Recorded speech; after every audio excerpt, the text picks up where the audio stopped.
I think we're live now. Yeah, I had the wrong stream key. Ah, So yes. we've both had technical difficulties, but hey, we're live now. There you go.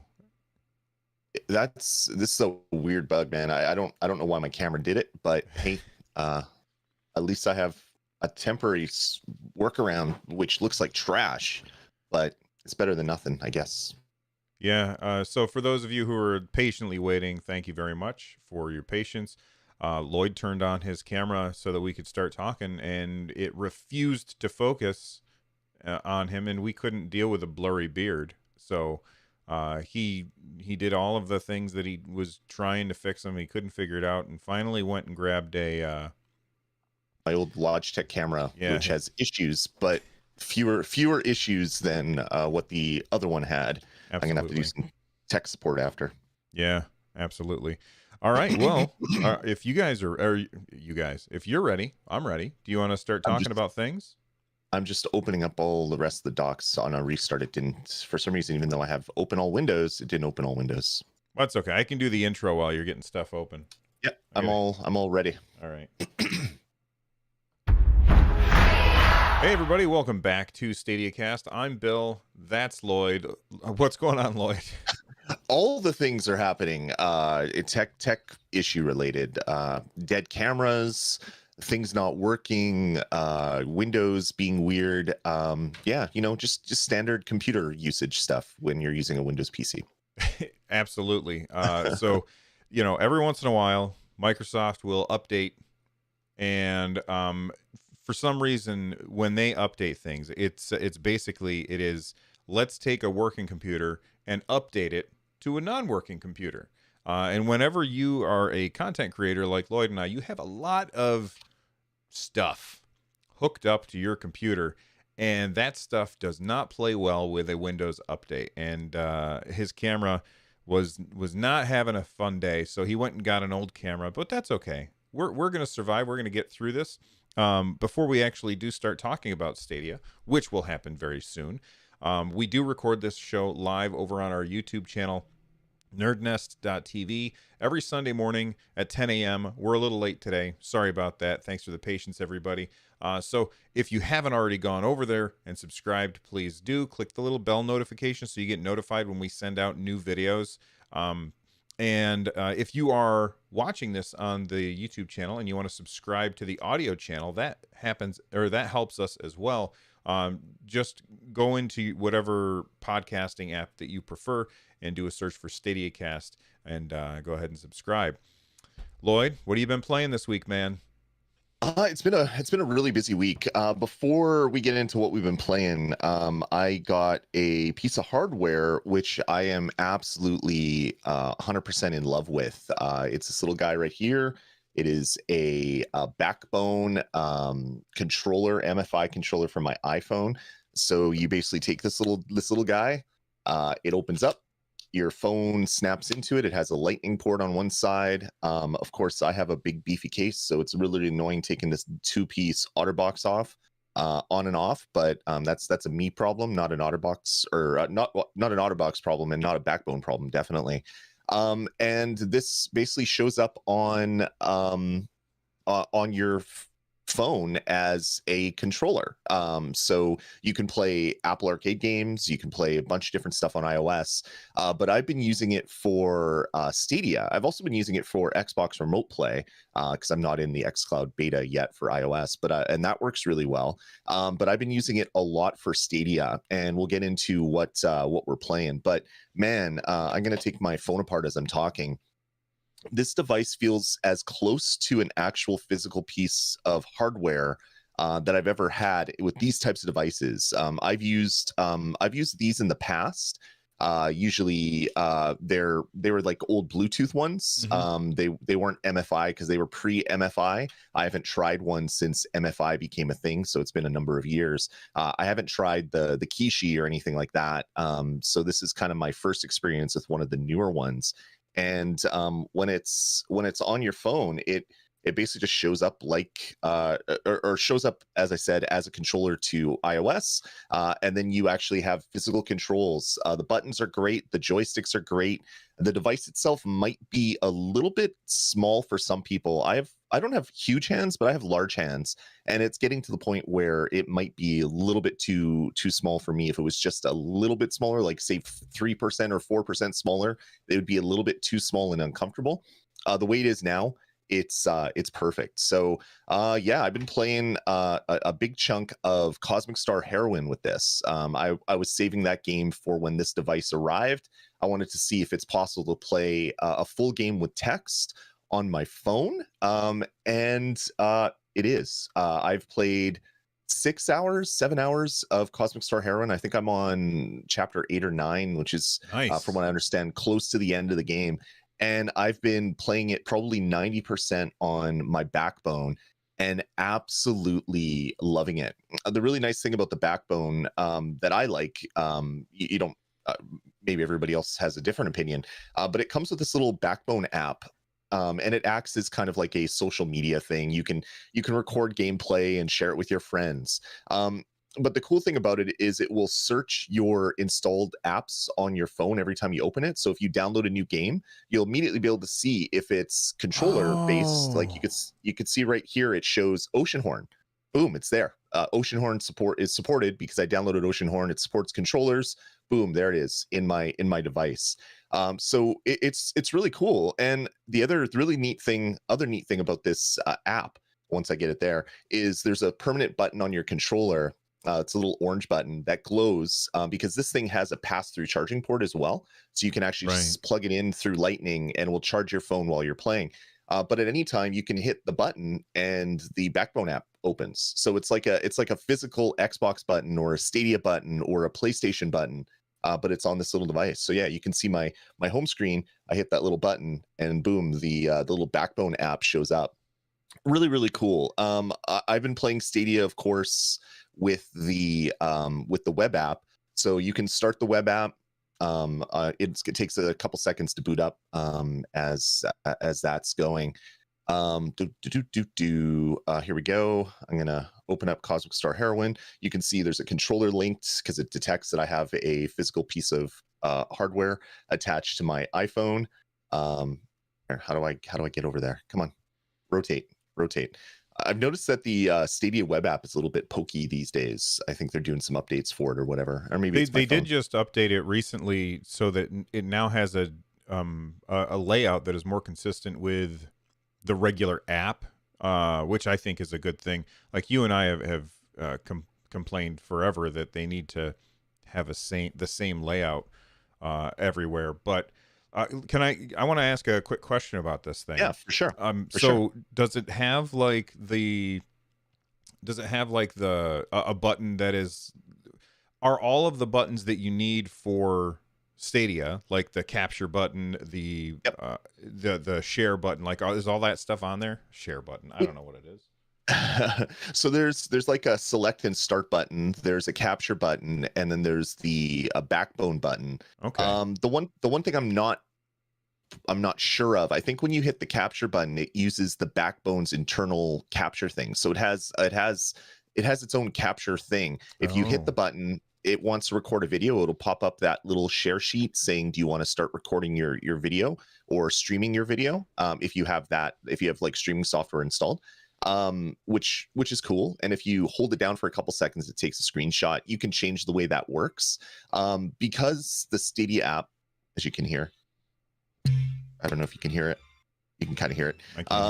Since the Stadia thing that I'm running on my phone is a web app, if I hit the backbone button, it doesn't always bring up the Stadia menu. It does sometimes.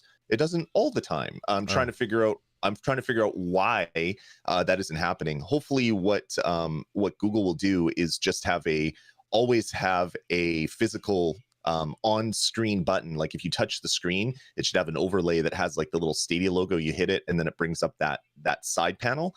That would be a great way to fix this particular issue. But man, I absolutely love this device. I don't play games on my phone. I hate playing games on my phone, or I did, which is great. People are saying PC era Kishi always brings up the Stadia menu. Are you running the Stadia app or are you using the web app? When this was working with the Stadia app, because I believe they were showing off some video of Backbone running on Android. I saw some earlier videos. I'm not sure if that device is available. If you hit this little button, it always brought up the Stadia. See, it did that time, so that worked. I held it down for a couple seconds and let go. But if I just hit it once, it brings that over. If I hit it again, it goes back into the game that I was just in. It seems to be like very finicky. So if you hold it down for a half second or a second, it works. If you hold it down for too long, it doesn't. So there's a little bit of fiddling, and I'm sure with any new device, there's going to be some fiddling, especially since this is a web app. I'm sure the Backbone developers are going to have to do a little bit of work constantly to make sure that it's constantly working with whatever the newest version of the Stadia progressive web app. But man, I'm so happy I bought this little device. I can't wait to play a bunch of games while laying in bed. And for me, the best part is I could be sitting there laying in bed or sitting on the couch, and I just grab my Beats and I put my Beats on, and I have killer headphones, I have a killer control, and I have my iPhone as a big screen. So it's it's pretty awesome. I'm a huge fan of my Backbone. They're not available in Canada, so you have to order from the US and pay all sorts of duty and shipping and stuff. Hopefully they'll get some sort of partnership with like Best Buy or something up here in Canada, so people don't have to pay an extra like $30 US to get it up here. But I thought with the reviews that I had seen, a lot of people in the industry that I really appreciate were talking about the device and that they love it so much, and I decided to give it a gamble, and I'm pleasantly surprised. It's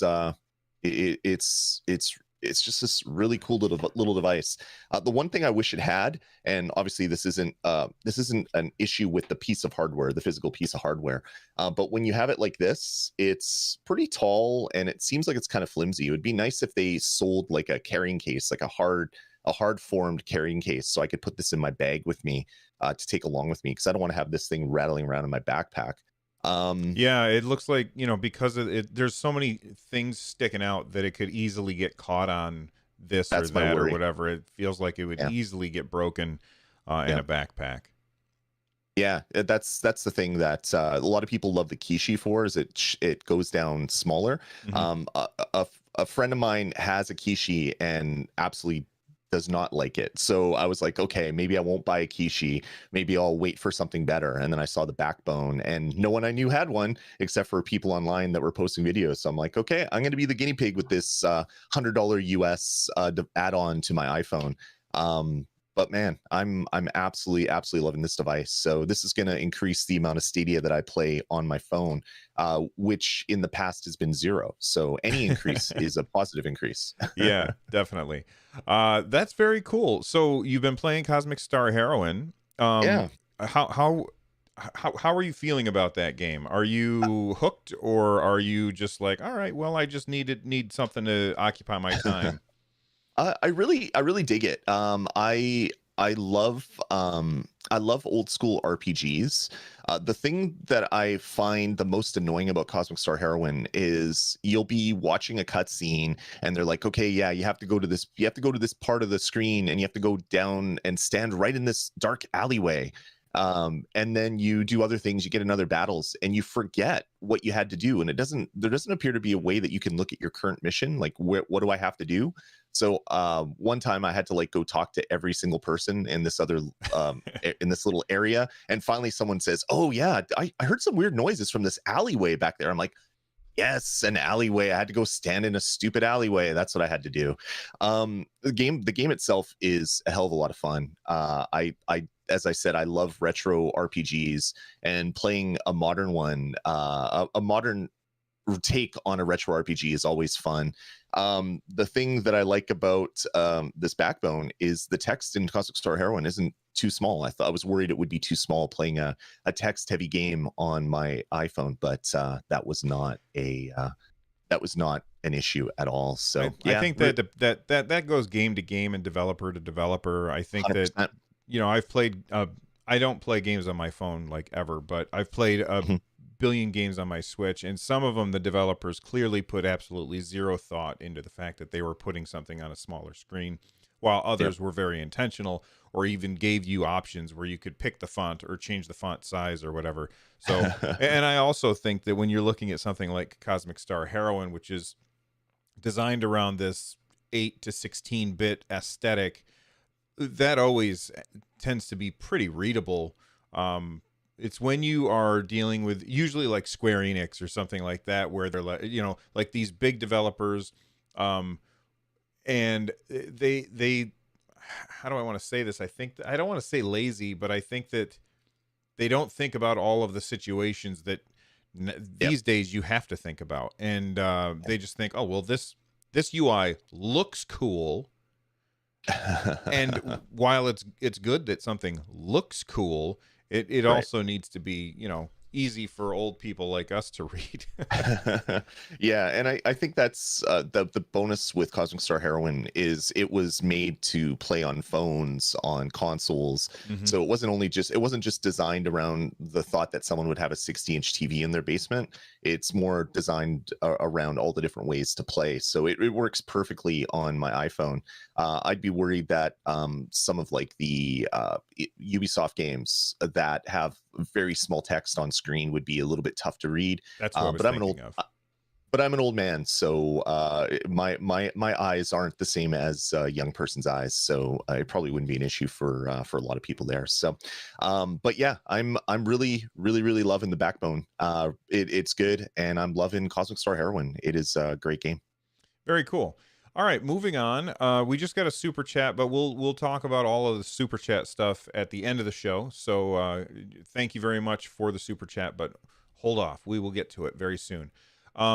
I have been playing Judgment, and I am really impressed by that game. I will say I hate the music at the very beginning. Like that was really irritating. That is an irritating song, and that's a totally objective or subjective thing. Like I just don't personally enjoy that genre of music. So like I watched about half of the intro credit thing where with that song, and I said, "You know what? I'm out." And I skipped it. So hopefully I didn't miss anything important there.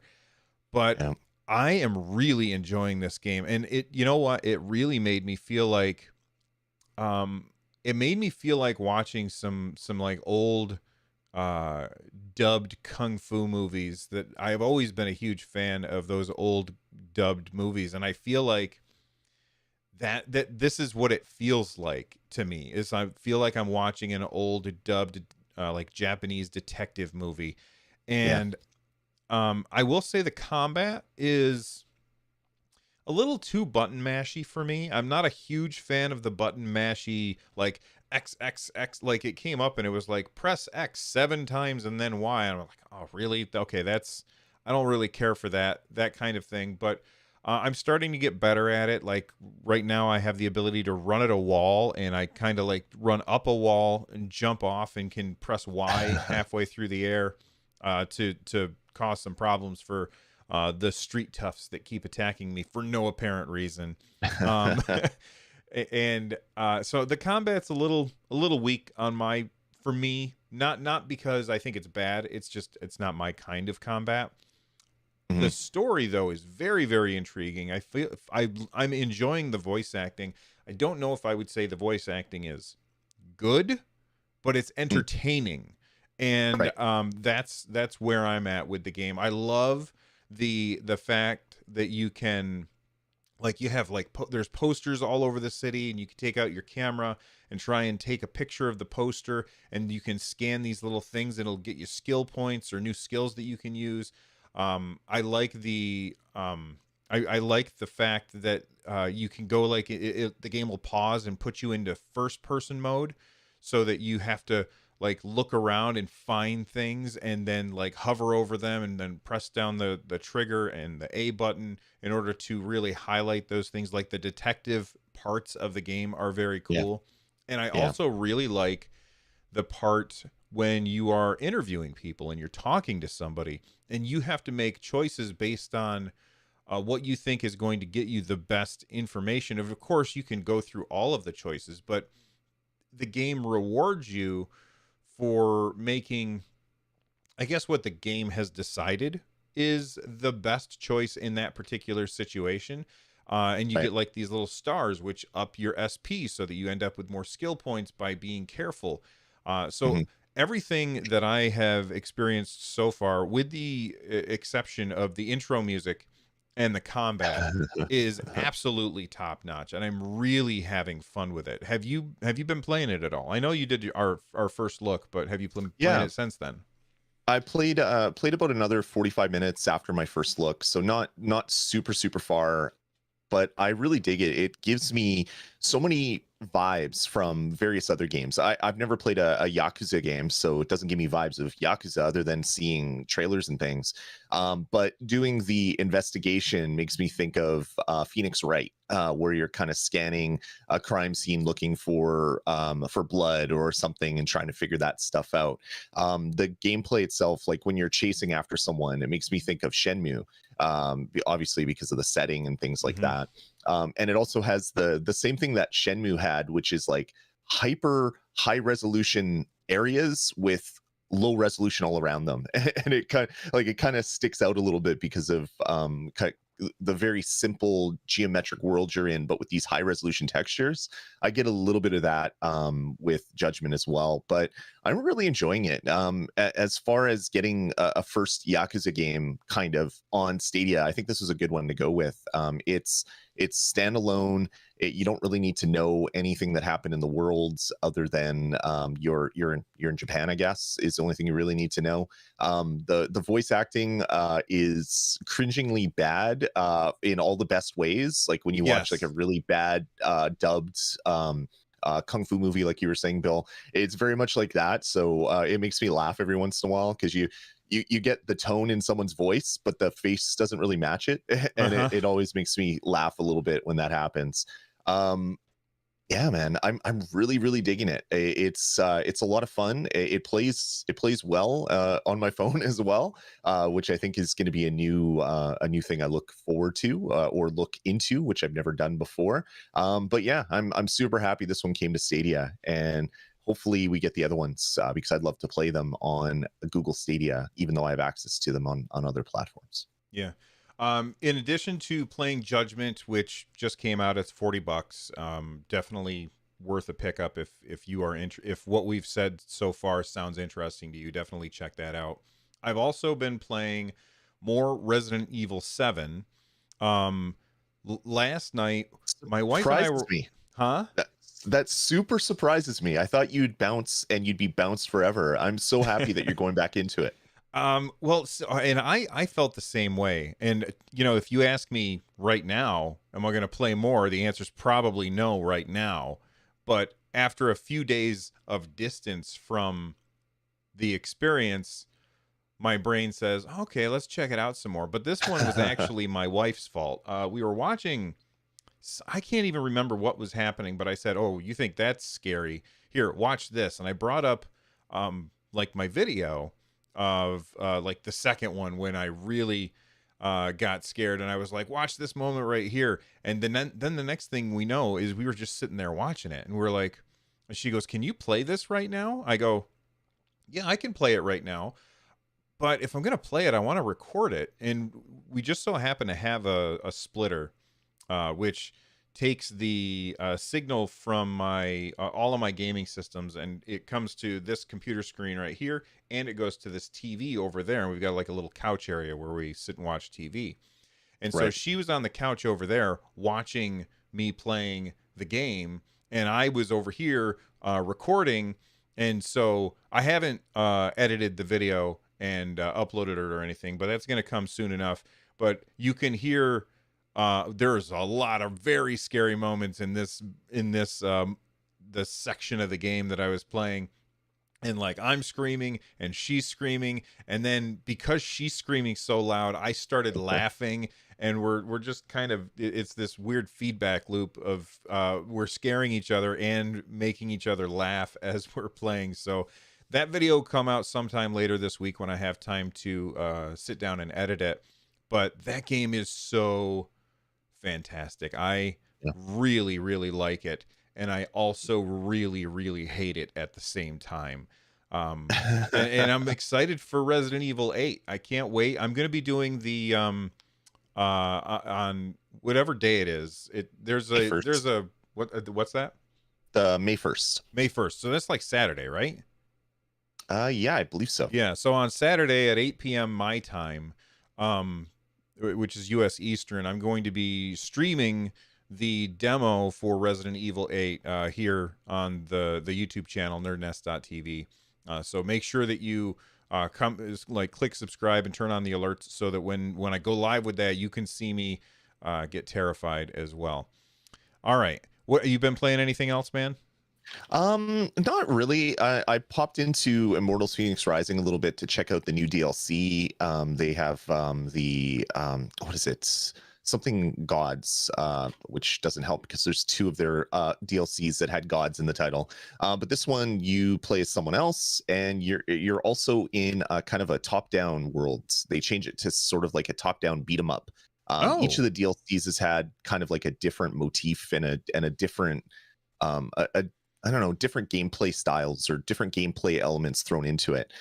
So yeah, this has been actually pretty fun. I've only played just a few minutes of it, just to check out, see if the DLC was on Stadia, and then I jumped in. Yeah, I1 in the chat room says the Lost Gods. There you go.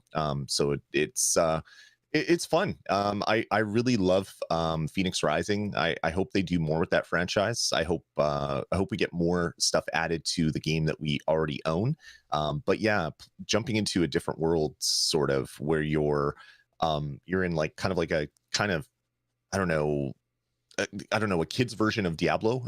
I don't want to call it a kid's version because I want to say there's no rough edges. It's kind of like very, very, very top down, but not very top down. I'm not sure what I'm trying to say here. It doesn't feel like a Diablo from start to finish, but there are some of those kind of elements into it, and it's very interesting how they've sort of taken a new gameplay style and kind of just, I don't know, lightly grafted it to the game that already existed. So yeah, it's been a lot of fun, and I popped into a couple other games and things like that, coming up with some ideas for other videos and first looks and stuff like that. So it's been a pretty busy Stadia week for me, which is great. I got my COVID vaccine on Monday.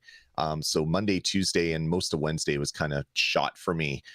So it's been playing a lot of catch up and getting some gameplay in and coming up with some content creation ideas after that. Because I do want to get all that stuff recorded and done and all that. But I did have to take some time away for my body to kind of fight off this vaccine that was put into my system to raise all the troops in my in my white blood cells and get all that stuff going. So it's been a lot of fun, a lot of Stadia stuff, but nothing big that I really want to chat about other than the Immortals stuff, which was fun. Not been playing. I played a little bit of Hitman 3. They just did an update where they have this thing called an elusive target. The elusive targets. This was all new to me because Hitman 3 is my first Hitman game that I've ever played. Really, really like it. But the elusive targets, the way that they work is that they show up for a limited amount of time. Like literally you have 10 days. I think it was 10 days. It could have been more or less, but it doesn't really matter. A certain number of days in order to sit down at your game and try and take out this target. And then after that elusive target goes away, which is really cool. It's a cool mechanic. I feel like they've hit the right amount of time. Like I still have, if you're listening to this right now, then you still have, I think, 8 days left in order to get the target down. And I think like 10 days is kind of a sweet spot. You know, you've got enough time for everybody to be able to find 45 minutes to sit down and do it. Now, the other cool thing about the elusive targets is a lot of ways that you play Hitman 3 is like trial and error. Like you try something, oh, I got caught, or oh, I got killed, you know, or oh no, I killed the wrong person, like that kind of thing. There's a lot of trial and error to Hitman 3. If you're an actual assassin, my guess would be that there's not a lot of trial and error. If you mess up, then you're probably done, right? Well, that's what the elusive targets are like, because when you start the elusive target mission, it warns you. It says if you die, you're done. You can never play this one again. If you if you start completing objectives, like, because when you play a mission in Hitman 3, it gives you some objectives to do. If you start completing objectives, you cannot start over. You are Right. locked in to that mission, basically saying you have one chance at this, which is really, really interesting. You cannot save, and so you literally only have one shot at it. And playing an elusive mission after having taken an extended break from the game is a very bad idea, because I couldn't remember all of the buttons that I was supposed to press. I couldn't remember how things worked, and of course I failed the mission, and now I can't play it again. But next time there's another elusive mission that comes out, I'm going to practice. I'm going to go in and play the game for a couple hours first, and then I'll try out the elusive mission. I was going to record it, but I died so fast I ended up just throwing away the footage, because it wasn't like I didn't get a chance to do anything, because the reason that I got killed was because I hit the wrong button, and it ended up like alerting everybody around me, and I was like, oh, really? You're so dumb. But it's really cool. I like the idea behind the elusive missions, and you know, I would really my only gripe that I want to complain about is Google. Like they had this whole thing called click to play, and they made a video about it, and they talked about click to play. It's this cool thing. You watch a YouTube video, you click a link, and you can play the game. Great. Right. And then they put out a video saying, hey, there's this new thing in Hitman 3, and there you go. And then they didn't put a link in the description to like a Stadia link in the description for you to just click and take you to the game. And I'm not talking about state share, because that was my first complaint was like, this is a game with state share. Why don't you have that built in? And the reason why I believe is because that state would no longer be usable after the 10 days because of the limited time of the elusive target. Right. Anyway, I think it's really cool, and I'm very interested in seeing more of this in the future. Jem in chat says it took me 2 hours to do the elusive mission because I didn't know who the target was and ended up killing everyone. Yeah, the target in this particular elusive mission, and this isn't spoilers because they tell you this in the mission briefing, she has a like a body double, and you can't tell which one is which. And there was a moment very early on in my gameplay where like there's a woman and she's on the phone, and I was running my stupid yap as I was doing something, and I couldn't tell if she had said I don't remember the target's name, Clarissa or something. I'm Clarissa, or if she was talking to Clarissa on the phone. And so I was like, I had that problem where I was like, okay, is this the target? Is this not the target? And then there's a moment a little bit later where they were both in the same room, but I was on the other wall, and I was holding down, or on the other side of a wall, and I was holding down the button that lets me see through walls and like my senses or whatever, and mutes everything so I can hear conversations, and I could hear them talking, but I couldn't tell which one. I wasn't close enough to tell which one was saying which thing, so I still couldn't tell who they were. But I totally get what you're saying, Jem. It's really cool. It's a really cool system, and I'm looking forward to when the next one comes out, since I screwed this one up. Have you ever done elusive targets in the Hitman games before? I have, and I've read about them. I've never back before the Stadia version when I gave it another try. I really didn't enjoy the Hitman games so much. So when these all came out, I would read about them, but that's about it. Definitely should go in and give this one a test because it is free for anybody. It's you can basically play it on Stadia with the free version of the game Hmm. that is available to play. So you can do this one elusive mission in that area, which is a nice way for everybody to try what these elusive missions really are. Yeah, and Google, put the links in your YouTube description that take people to the game. Like Yeah. literally, it's the least you could do to market You, your platform. you know the Okay, thing that you said was really cool about your platform? use it. Yeah, exactly. All right, let's move on and talk about some of the news. And we've already kind of discussed some of this. Judgment, we talked about extensively. Destiny 2 has the Guardian games. Speaking of games that are free, Destiny 2 is free. And if you have a Gmail account, you can play Destiny 2 on Google Stadia, and it's not going to cost you anything. Now, between May, I'm sorry, excuse me. Um, the closing ceremonies are between May 7th and May 9th. I think that the Guardian games is already active. Like you can play it right now. I loaded into the game for a little bit just to remind myself, okay, how does this work? And then I was like, yeah, I'm gonna get my butt kicked trying to compete in the Guardian games because I haven't been playing in ages. This is going to be Hitman 3 or Elusive Target all over again. So I ended up closing it down. But I love Destiny 2, and you forget how pretty that game is. Like when I Yeah. loaded up and I started playing, I was like, wow, I can't believe how awesome this game looks. It's just so gorgeous. And it's not even, oh, here comes the resolution, people. It's not even 4K, but it looks really, really good. They nailed the art style. Are you going to try out the Guardian games at all?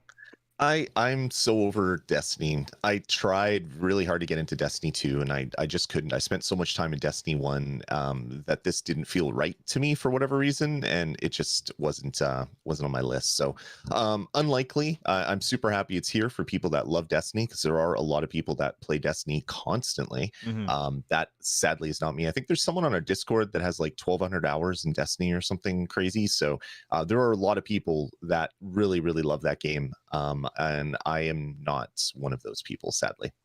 Now, in that same blog post where they were talking about the Guardian games, they also were talking about Ubisoft Plus. And I was like, well, wait a second. Ubisoft Plus is already on Google Stadia. So why are they bringing this up? But basically, what they did now is they removed a little bit of friction. They made it so now if you want to subscribe to Ubisoft Plus and you happen to already be a Stadia user, you can do it right through the Stadia app. You don't have to go to another website. So you don't actually have to go to like ubisoft.com or whatever and sign up and then link your accounts. All you have to do is say, I'm going to subscribe to Ubisoft Plus, and then I'll be able to play. And, you know, all of the games that are on Ubisoft Plus and are on Stadia are then unlocked for you to play anytime you want. I don't believe Ubisoft Plus is in Canada yet, is it, Lloyd? No, I think what this whole blog post was trying to get at, and they did it in an awkward way. Sometimes the communication does and tend to be a little bit awkward. Is that Ubisoft Plus is now out of beta? It was in beta for a while. It's now out of beta. You can buy it on Stadia or buy it on Ubisoft's website. Make your link that way. But they didn't come right out and say that. So everyone was like, "But Ubisoft Plus is already here. Like, what are you talking about? Are you drunk, Google?" It's like, no, it's now out of beta. So now everybody has access to it, even though everybody in the US already had access to it. And hopefully this means that in the near future, you'll be able to get it in Canada and the UK and all the other supported areas for Stadia. because that is currently not possible. Although Jem, who's in our chat room, did post a video about him, or a series of tweets, I think it was, about setting up a VPN, going to the US, signing up for an Ubisoft US account, linking it that way, and it worked. That seems like far too many steps for me. I'll just wait for it to be here in Canada proper, but hopefully that'll be soon. Sander L in chat says it's not out of beta. Honestly, it's a subscription. I don't know how beta a subscription can be. I can understand like a service being in beta, like Right. Stadia, but like you're just subscribing to have a license key attached to your account. So I'm not really sure how beta that needs to be. Like the whole idea of putting beta on the on Ubisoft Plus in the first place doesn't make sense to me. It's like, here, you give us money and we're going to give you access to these licenses until you stop giving us money, and then we'll take it back. Like, what kind of beta testing do you really need for that? Maybe I'm misinformed, but whether it's in beta or not is kind of beside the point. What they did is they removed friction. The friction is gone, so now you don't have to go through this whole multi-step process in order to take advantage of it. You could just hit a button basically and give them money that way. And anytime that you take away friction, you make it easier for people to try things out. So I do think Ubisoft Plus is very cool. I'm not going to subscribe to it because most of those games I'm just not interested in. I'll just buy the ones that I really am interested in. That's just me, though. I know that there are a lot of people who Ubisoft is their jam. That's the thing that they absolutely love, and like that's their favorite developer. And I can understand that. It's just not for me. Yeah, I could see a big rash of signups right for the next Far Cry when that comes out, and then subscribe for a month or two, and then disconnect. So it's good. Ubisoft Plus is a great service if you want to play Ubisoft games, and the fact that it's now easier to get on, you don't have to figure out the mystical steps to link your accounts. Now it's just you can buy it right through the Stadia website, which makes a lot of sense for a lot of people. Hopefully the more worldwide rollout will come in the near future, because there are a lot of people up here in Canada I know are just clamoring, and people in the UK that are clamoring for more easier ways to access Ubisoft games. And through the subscription service, it's definitely an easy way to access Ubisoft games. And I wonder if the delay is something to do with like local laws or something, like where they have to like make sure that the contract says it in just a certain way so that you can't sue them for something. I don't know. Maybe that's what the holdup is for, other countries. Moving on, we also had, that was the This Week in Stadia. Then we had the Next Up with Stadia, where we've got two games that were announced. Farming Simulator 22, I don't care. Lots of people do, but I don't. And then Legend of Keepers, which I think looks really awesome. Farming Simulator, I never played one. And then when Stadia first launched, one of the first games that came out was Farming Simulator. I think it was 19 Gold Edition. And there was all this consternation about which version did we get, and Google made a mistake there, and then they fixed it, and everybody has like the super awesome edition or something that came with Pro. I played it, and I can recognize that this is something that people could easily do to relax. Like you just sit there and you're relaxing and doing your thing. I was just bored, and that's totally fine. But my guess is if you like Farming Simulator, whatever, you're gonna like the next Farming Simulator as well. So I don't have anything else to say about Farming Simulator. Do you? No, I get why people like it. Just like you said, Bill, it fills the Sim City need for a lot of people. Just being able to slowly work on something that isn't reality. I get it. Not my jam, but good thing for people that really enjoy that game. Now, something that is my jam, and I'm very excited for next week on April 29th, Legend of Keepers. Career of a Dungeon Manager looks really interesting. That game is coming out on the 29th. Very, very cool looking game. Oh, they didn't put any video in here. I was going to click on the video. But basically you what's the Steam World game where you are like, oh God, I can't think of the name of it. Steam World Quest. A quest? Yeah. Where you've got The like card? the Hand of Gilgamesh. Yeah. So that's quest. Quest, yeah. So SteamWorld Quest, you know, you have these and I'm not saying that Legend of Keepers is like that, but when I saw what I saw of the footage reminded me of that, where you've got like a dungeon that you're going through and you have like your three characters, and you are pitted against the three characters that are over on the other side of the screen, and it's turn-based mechanics and stuff like that. That Hmm. kind of thing, very compelling to me, very interesting.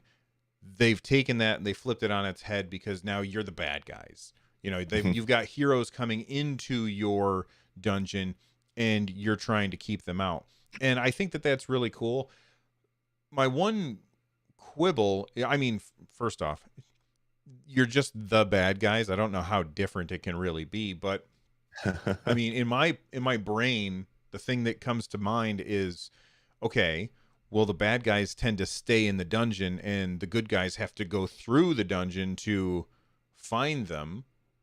So, am I just sitting in the same room with hero after hero after hero coming after us, or am I Hopefully exploring not. more? And if I'm exploring more, then how is it different in any way from a traditional game like this? I don't know, but I'm interested in checking it out. I like the graphic style.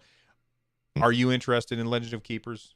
100%. I One of my favorite games from back in like the Pentium computer days was a game called Dungeon Keeper, Hmm. where you played an evil overlord and you were making a dungeon, and that the heroes would try to come and ransack and steal your gold, and you had to kill them.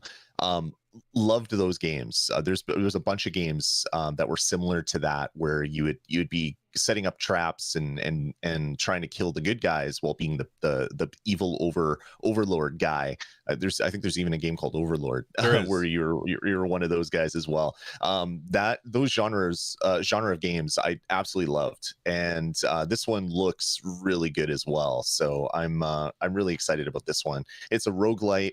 It's you're managing a dungeon and fighting the enemies as they come in. You're assuming you're unlocking new skills and talents and powers and minions and all this other stuff. So it looks like it's going to be a heck of a lot of fun, and I definitely want to play this one. Me too. There's been a lot of irritation in the Stadia community recently about Outriders. Uh, for good reason. The game is broken on the platform. Yeah. But we finally got Square Enix to actually tell us something. This comes to us from Reddit. They said, we would also at this time like to share some more news around the status of Outriders on Stadia.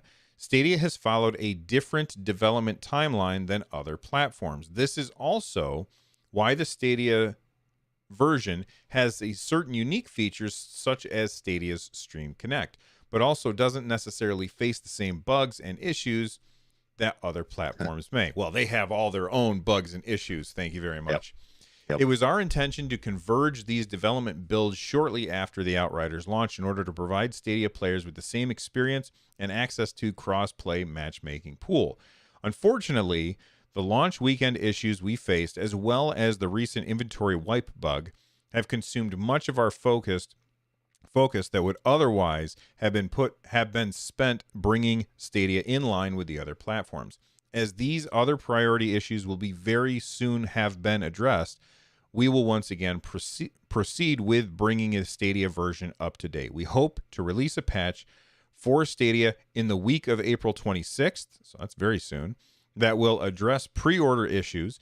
A second patch will follow soon after, and we do hope to be in position where Stadia will be fully in line with the other platforms in the coming weeks, though we are working to the sooner the better timeline. We understand this is less than ideal and ask for your patience. We will let you know as soon as we have news regarding this matter. So I think that that's all fine. It's great that they told us this. They should have had somebody get on the horn and tell everybody this as soon as possible. Even if Yeah. you don't say things like the week of April 26th and instead say as soon as possible, you get somebody out there, you be transparent about it, and you say, hey, we thought that everything was going to go fine. And, just like the famous general says, your plan is great right up until that first bullet is fired. All of the planning turned out to not work so great for them. Yeah.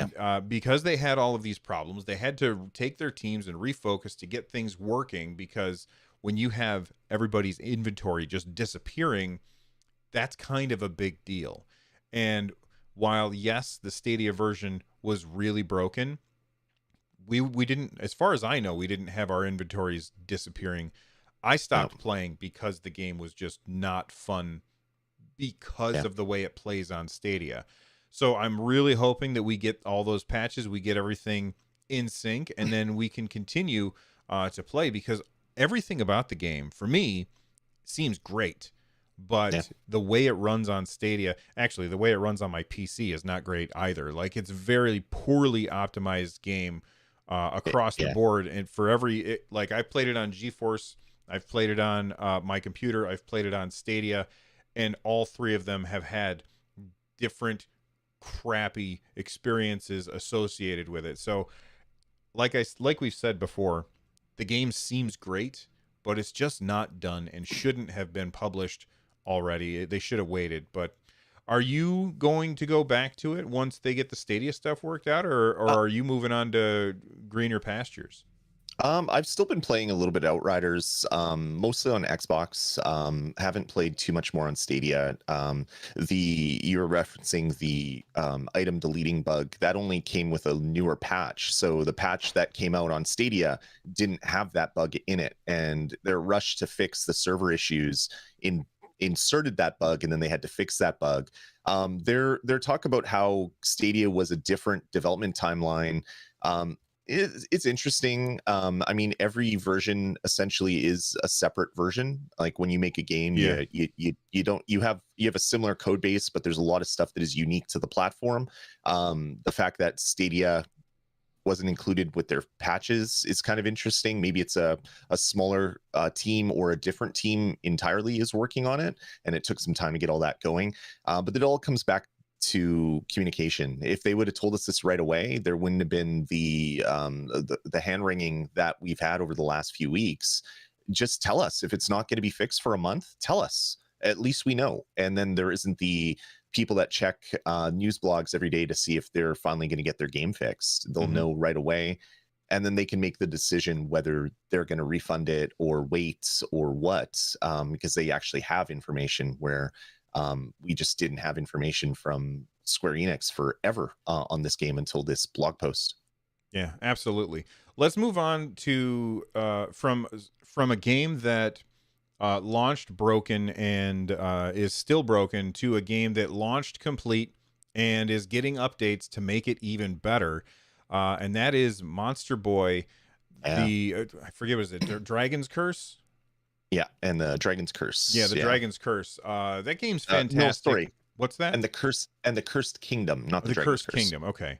That game is super fun. It is a side-scrolling adventure game where you can change into different things. So there's the kingdom gets cursed. That's where the title comes from.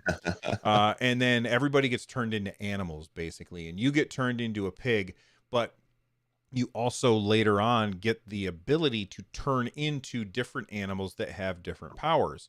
Very Shantae-ish in a way. And it's got this beautiful hand-drawn art style that I really, really love. Really pretty game.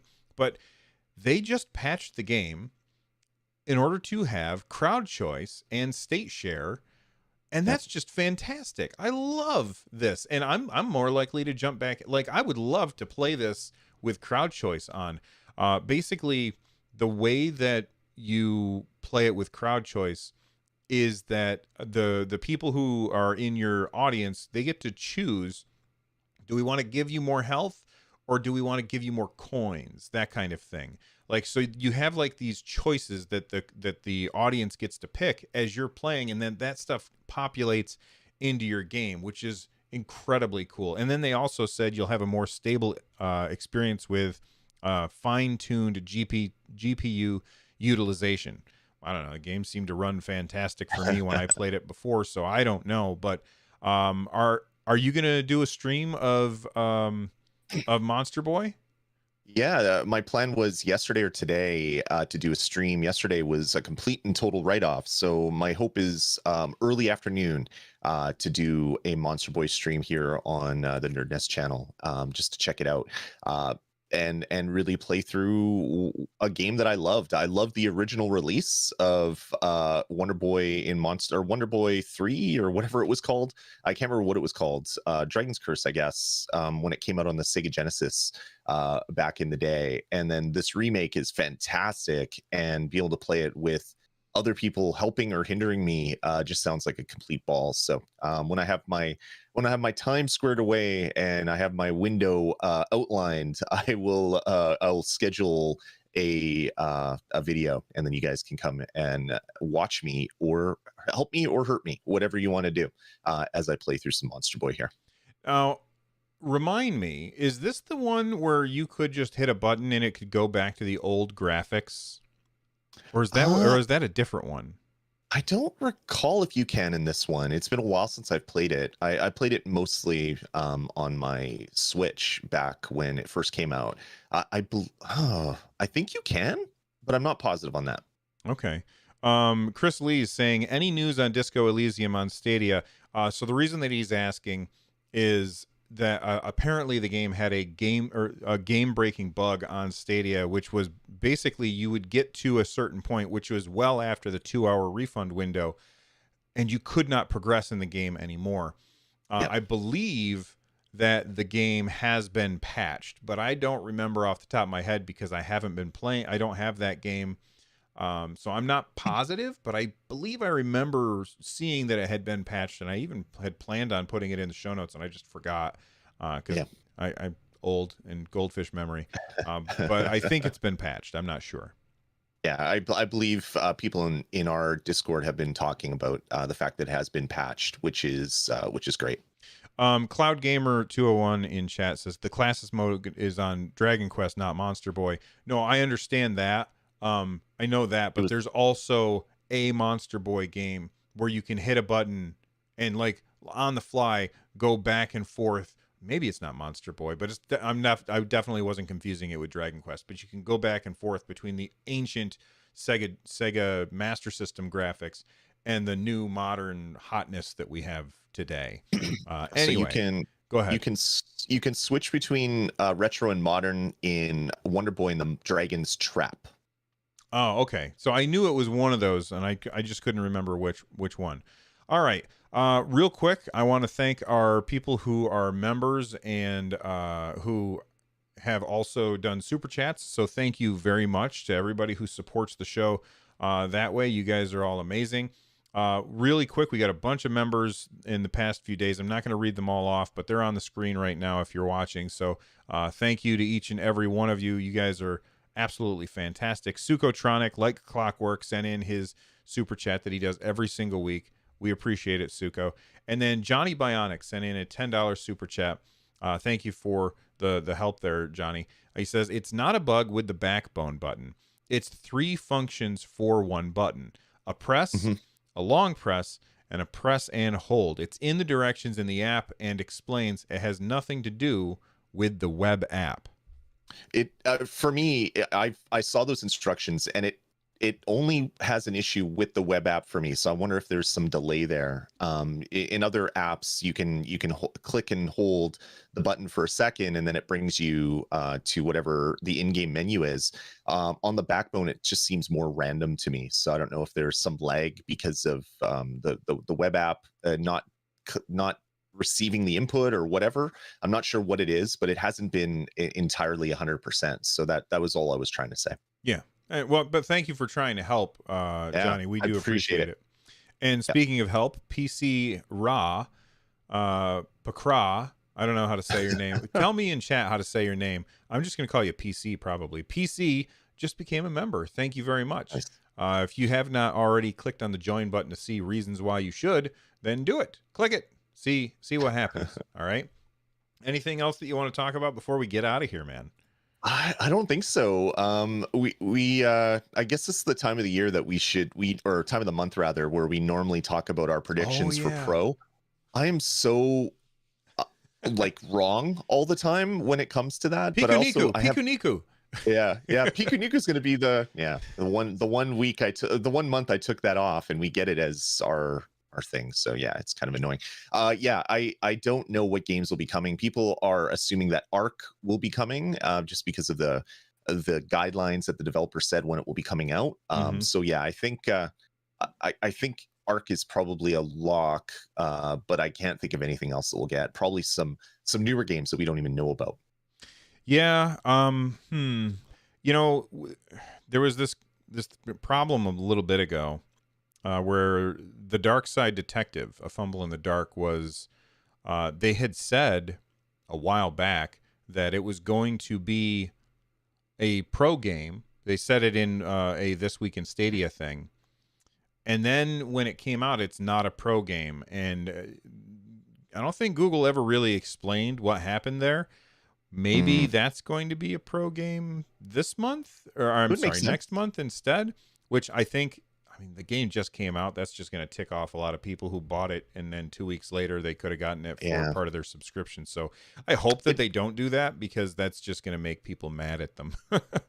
That one would make sense because the second chapter just came out. So the first chapter launched, and then like 2 weeks later, the second chapter came out on Stadia, where on other platforms you had the first chapter for a year or more. So maybe that would be a good thing for Google to do, and the developers of the game to do, is give the first one away, get people hooked, and then sell them the sequel. So I wouldn't put it past them to have that one as a pro title either. Yeah. So if you guys have ideas for what your favorite your predictions, there we go. God, I couldn't talk. Your predictions for what the what are they called, Lloyd? Pro titles. Thank you. All right. I give up. If you have predictions, tell somebody. All right. Just go tell somebody. Don't tell me, because I can't. I'll be like, what are you talking about? It's a pro title, because I can't even remember that. All right. I think that's it for the show today. Thank you all for hanging out with us. I hope you have an awesome day. Lloyd, say goodbye. Goodbye, everybody. Have a good week, and we'll talk to you next Sunday. Save. There we go. Prediction: Vaccination Simulator 22. That would be good. P. Cray says, any idea on stream time? What? Yeah, it'll be this afternoon. I'm not sure exactly when. I have today. I have some running around to do, and some stuff with the in-laws that's just been given to me to look into. So I need to get all that stuff figured out. I need to do my parental stuff, and then hopefully be able to get it get in and schedule something for 2-3 o'clock my time. So that's US and Canada Central. So that's what it's looking at right now, but I need a little bit more time to figure that out. So as soon as I know, I will schedule it. And if you subscribe to us and hit the little bell, you'll get notifications when all these things are happening. Hit the bell. Bye, everybody. Later.